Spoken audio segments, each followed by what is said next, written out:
السلام علیکم. ہمارے ملک چلانے کی اہلیت کے بارے میں جو پروگرامز کر رہا ہوں، آج یہ اس کا چوتھا سیشن ہے.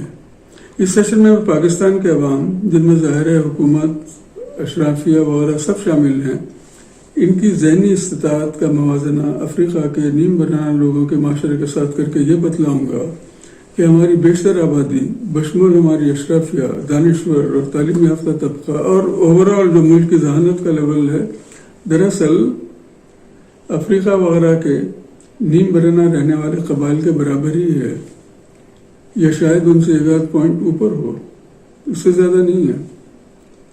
اچھا، آپ دیکھیں، یہ بینچ مارکنگ ضروری ہے، یہ کرٹیسزم نہیں ہے بلکہ یہ کنسٹرکٹیو ہے، اس لیے کہ اگر آپ کو صحیح لیول کا علم ہو تو وہاں سے آپ پھر ترقی کے پروگرام بنا سکتے ہیں. اگر آپ کو پتا ہے کہ بھئی ایک بچہ ABCD پڑھانا ہے، اگر آپ اس کو لے کے میڈیکل کی تعلیم دینا شروع کر دیں تو وہ کامیابی نہیں ہوگی نا. تو اس لیے یہ بینچ مارکنگ کر کے ایکسپلین کرنا ضروری ہے، اور یہ بھی ایکسپلین کرنا ضروری ہے کہ اس ذہانت کے ساتھ جمہوریت نہیں چل سکتی جب تک اس ذہانت کا نہ پتہ چلے. اگر آپ اپنے آپ کو انتہائی امریکہ کے برابر عقل مند سمجھتے رہیں، جو کہ آپ نہیں ہیں، تو اور جمہوریت چلا رہے ہیں آپ، تو نہیں چل سکتی. ہماری عقل کا لیول وہ نہیں ہے بلکہ یہ ہے. تفصیل آپ دیکھیں. پچھلے پروگرام میں نے افریقہ اور دوسرے پسماندہ ممالک کی ذہانت کے لیول کے متعلق بتلایا تھا کہ یہ بیچارے انسان کے ذہنی ارتقاء کے لیول میں آگے نہیں بڑھ سکے تھے، نیم برہنہ حالتوں میں رہتے تھے، جانوروں سے کچھ بہتر زندگیاں تھیں ان کی. موجودہ دور میں حکومت چلانا یا جمہوریت کے اصولوں کو سمجھنا وغیرہ تو ان کے ذہنی استطاعت کے لیول سے بہت اونچا ہے. اس کو امپلیمنٹ کرنا تو بہت دور کی بات ہے، اس کو سمجھنا ہی ذہنی استطاعت سے بہت اونچا لیول ہے، یہ نہیں سمجھ سکتے. یہ مثلاً اگر آپ ان سے کہیں کہ ہم اپنی فسکل پالیسیز یا مانیٹری پالیسیز میں تبدیلی لائیں گے تاکہ پاکستان کا تجارتی خسارہ کم ہو اور ہمارے زر مبادلہ کے ڈپازٹ بڑھیں، یا اگر آپ ان سے یہ کہیں کہ اس حکومت کی کارکردگی بہترین ہے کیونکہ انہوں نے افراد زر کو کم کیا ہے جس سے قیمتوں میں ٹھہراو آیا ہے، یا انہوں نے ڈالر کو ڈیویلیو کیا، یا انہوں نے ایسے اقدامات کیے جس سے ہماری پیداواری لاگت میں کمی آئی اور ایکسپورٹ بڑھی اور ایکسپورٹرز کا بہت فائدہ ہوا، یا ہم ایکسپورٹ پروسیسنگ زونز بنا کر ملازمتیں مہیا کریں گے یا ایکسپورٹ سبسڈی دیں گے، تو آپ لوگ جو اس ویڈیو کو دیکھ رہے ہیں، آپ کو تو اس قسم کی باتیں سمجھ میں آ جائیں گی آسانی سے. لیکن کیا اس قسم کے الفاظ اور جملے افریقہ کے پسماندہ ممالک کے عوام یا پاکستان کی اکثریت جو کہ یا تو ناخواندہ ہے یا معمولی پڑھی لکھی ہے، ان کو متاثر کر سکیں گے؟ کیا یہ لوگ ان باتوں کو یا ان کی اہمیت کو سمجھیں گے یا سمجھ سکیں گے؟ اس کے مقابلے میں دیکھیں، آپ کہیں کہ جی ناموس رسالت خطرے میں ہے، تو یہ پاکستان کو پشاور سے لے کر کراچی تک بند کر دیں گے. کیا مطلب ہے اس کا؟ غور کریں اس پر، میں آگے بھی ڈسکس کروں گا اس کو. اور اسی وجہ سے میں نے پچھلے پروگرام میں بتلایا کہ اقوام متحدہ اور NGOز اور بل گیٹس اور اس طرح کے جو لوگ ہیں، ورلڈ بینک ہے، وہ ان کی ذہانت کے لیول کو موجودہ دور کے لیول پر اپ گریڈ کرنے کے لیے کام کر رہے ہیں. اس لیے وہ وہاں پر موجود ہیں، افریقہ میں موجود ہیں یہ سب بل گیٹس وغیرہ، تاکہ افریقی لوگوں کی ذہانت کے لیول کو اونچا کیا جا سکے. اب سرپرائزنگ بات یہ ہے، سرپرائزنگ پوائنٹ جو میرا ہے وہ یہ ہے کہ یہ سب ادارے، کیا انہوں نے ہم کو بھی افریقہ کے یا افریقی ممالک کے لیول میں انہیں کی صف میں شامل کیا ہوا ہے، اور ہم بھی ان افریقی اقوام کے ساتھ ورلڈ بینک اور NGOز کے محتاج ہیں؟ ورنہ کیا جواز ہے ان اداروں کا ہمارے یہاں ہونے کا؟ کس لیے ہمارے یہاں ورلڈ بینک کام کر رہا ہے؟ کس لیے ہمارے یہاں یہ NGOز کام کر رہے ہیں؟ جواز تو صاف ہے اس کا، اور جواب بھی یہی ہے اس کا کہ ہمارا جو لیول ہے وہ بھی ان افریقی نیم برہنہ رہنے والے افریقی قبائل کے ساتھ ہی ہے. ہم بھی اپنے ملک کو چلانے کے قابل نہیں ہیں. اب ہم چاہے خود کو جتنا چاہے قابل سمجھیں، ہم اپنے آپ کو آئنسٹائن سمجھیں، آئنسٹائن کی نسل سمجھیں ہم اپنے آپ کو، لیکن جو ترقی یافتہ ممالک ہیں اور وہاں کے ادارے ہیں اور وہاں کے NGOز ہیں، وہ ہماری ذہانت کے لیول کو انہی پسماندہ افریقی قبائل کے برابر سمجھتے ہیں، اور اسی طرح کا انٹریکشن ہے ان کا ہمارے ساتھ.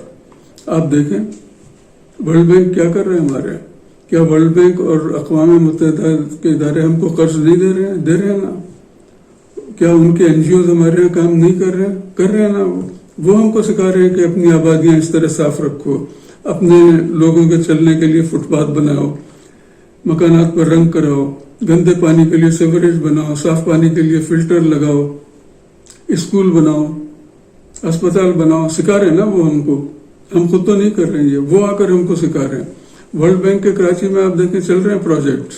اسی طرح آپ دیکھیں لاہور ہے، لاہور میں بھی جو پرانا علاقہ ہے اس کے کچھ علاقے کو کسی NGO نے ماڈل کے طور پر صاف ستھرا کر کے اور مکانات کو رنگ کر کے گلیوں کو صاف کر کے یہ بتلایا کہ دیکھیں آپ بھی اپنی آبادیوں کو اس طرح صاف رکھو.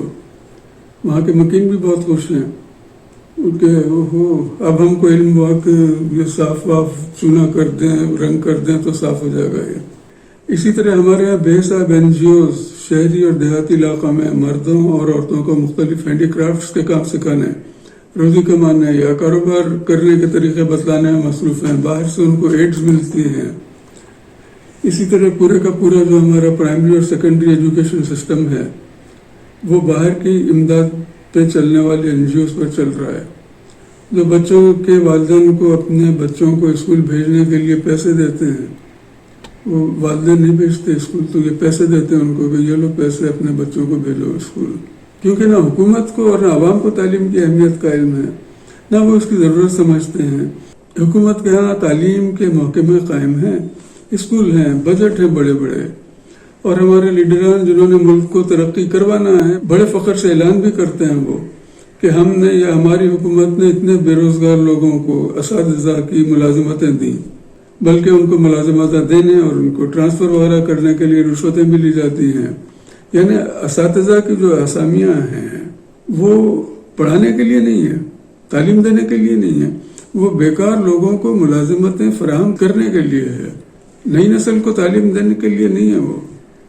تو اس طرح آپ جو انٹلیکچوئل لیول ہے ہمارے لیڈران کا اور عوام کا بھی، صرف لیڈران کا نہیں کیونکہ لیڈران بھی تو عوام میں سے ہی ہیں، تو ہمارے ملک کا جو انٹلیکچوئل لیول ہے آپ اس کا اندازہ لگا سکتے ہیں.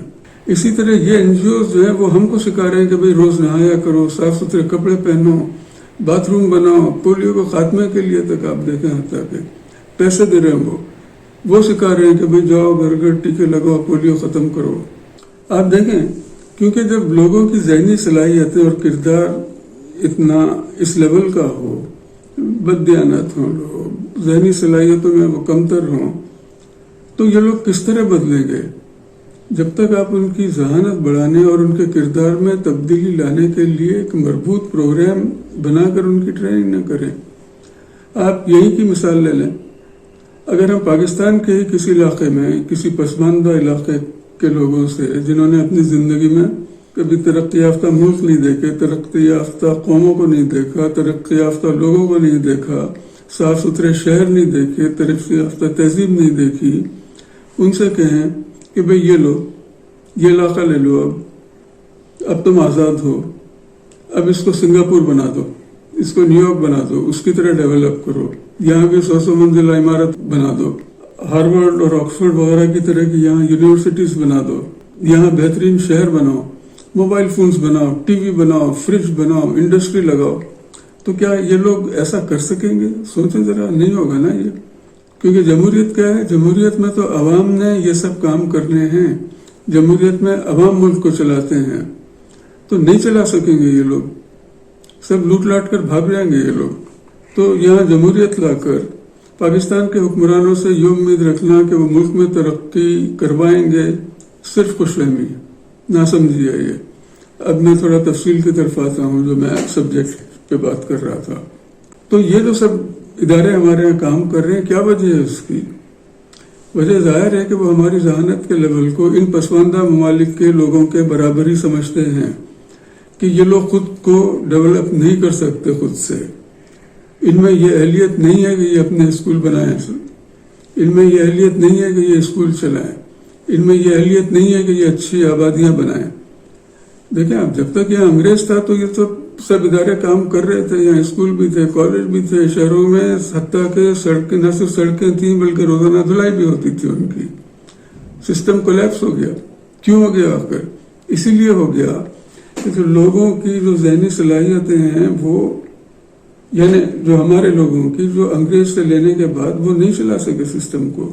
اچھا دیکھیں، میں اس پارٹ کو اب یہی ختم کر رہا ہوں، اور آئندہ پارٹ میں اسی پوائنٹ کو اور مزید واضح کروں گا اور مزید میں بتلاؤں گا اس میں کہ کس طرح، یہ بڑا انٹرسٹنگ پوائنٹ ہے کہ کس طرح امریکہ ہمارا ہاتھ پکڑ کر، بچوں کی طرح ہمارا ہاتھ پکڑ کر ہمارے ہاں ترقی کروانے کی کوششیں کر رہا ہے، ہمارے سیاستدانوں کو اقتدار دینے کی باریاں لگواتا ہے.